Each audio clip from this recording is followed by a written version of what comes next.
Hello, I just want to say that there are heavy spoilers for pretty much every Wings of Fire book, so proceed with caution. On to the video. One of the main criticisms I see for Legends Darkstalker is how society and technology have not advanced whatsoever in 2,000 years. Darkstalker's time and the time in the main arc are the exact same, meaning that after 2,000 years, nothing substantial has changed whatsoever. Obviously, this is really weird, but I'm going to attempt to explain it / give some sort of explanation for it. Let's start with Pantala, since they're very clearly more advanced than Pyrrhia. The hives are made out of tree stuff. It's a blend of wood pulp, clay, and silk. It allows light to pass through while still being really solid. So they have this really cool and useful building material. They also have things like glasses, candy, art galleries, and museums, and lots of shops. Pyrrhia has scrolls and Pantala has books. They also use dragons' special abilities more effectively. They use flame silks to make lamps. And Silkwings use their weaving abilities to make lots of things. Hivewings get different jobs based on what abilities they have. They have special schools for different jobs. Overall, Pantalan society feels a lot closer to ours today. And Pyrrhian society honestly feels more like the Middle Ages. Or, in the latest book, like the end of the Middle Age. Before we go too far into that though, let's talk about the past. More specifically, Darkstalker himself. I feel very comfortable saying the Nightwings are the smartest, or at least the most innovative tribe. And if any tribe were to invent some new kind of technology, I think it would be them. And guess what happened to them? They ran from their home to live on an active volcano. So, instead of inventing things, they're too busy just surviving. This is going to be a theme, unfortunately. The Icewings, pretty smart, might invent something. Oh wait, the lovely gift of order. Now every Icewing is too obsessed with where their name on a wall is.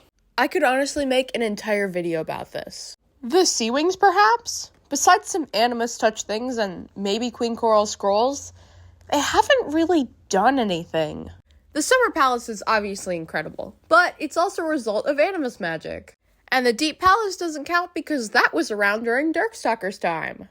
Oh, Seawings, what have you guys been doing for 2,000 years? Rainwings don't really care that much about inventing. In Darkstalker's time, they went around to all the tribes and they traded goods with them. And in the present arc, up until recently, they've just hung out in the rainforest. I do suppose a lot of their homes and structures are pretty impressive, and may count as inventing something. On to the Mudwings. They honestly really haven't done anything. They're definitely the least fleshed out tribe. And they also seem to have a reputation for being the dumbest tribe. So Sandwings and Skywings are in a pretty similar spot. Being pretty smart, but also just kind of concerned with other things. Skywings feel like they're constantly at war. And Sandwings also seem like they're constantly at war. Here's the phrase that started this entire video idea. Soon he saw the great Five-Tail River ahead of them, a vast green, brown, blue vein stretching from the desert to the delta. According to the history scrolls, this was one of the most disputed pieces of land in all of Pyrrhia, as the Skywings and Sandwings had fought over ownership of the river for centuries. This passage is from Winter Turning when they're flying to Possibility, by the way. Here is my explanation / theory on why there are no technological advances in Pyrrhia. The tribes are always at war. Every story in Wings of Fire, either directly or indirectly, involves war. The War of Sandwing Succession, the Scorching, the Tree Wars, the war between the Nightwings and the Icewings. I mean, let's just look at the War of Sandwing Succession. Almost every single tribe was involved. You can't create technology and advancements when you're just trying to survive.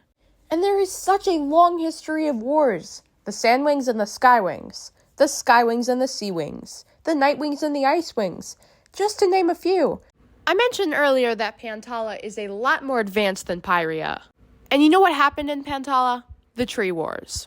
And yes, the Tree Wars were awful. And the world after them is also awful. There is still a sort of peace. With everyone thinking the Leafwings are dead and the Silkwings being subservient to the Hivewings, there's peace. When everyone's not constantly fighting, there's an opportunity for inventions and advancements. For example, the Leafwings have to focus solely on survival, but the Hivewings and Silkwings are safe. They actually have time to focus on other things.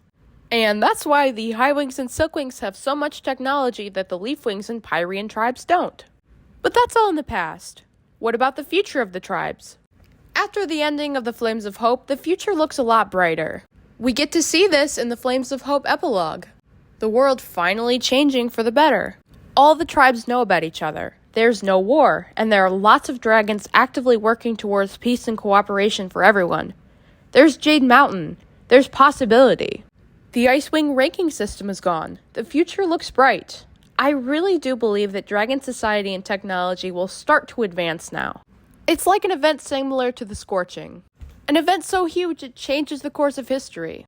And now there's no great war to distract them. Hey guys, hope you enjoyed the video. Here's a reminder to please subscribe because it really helps out the channel.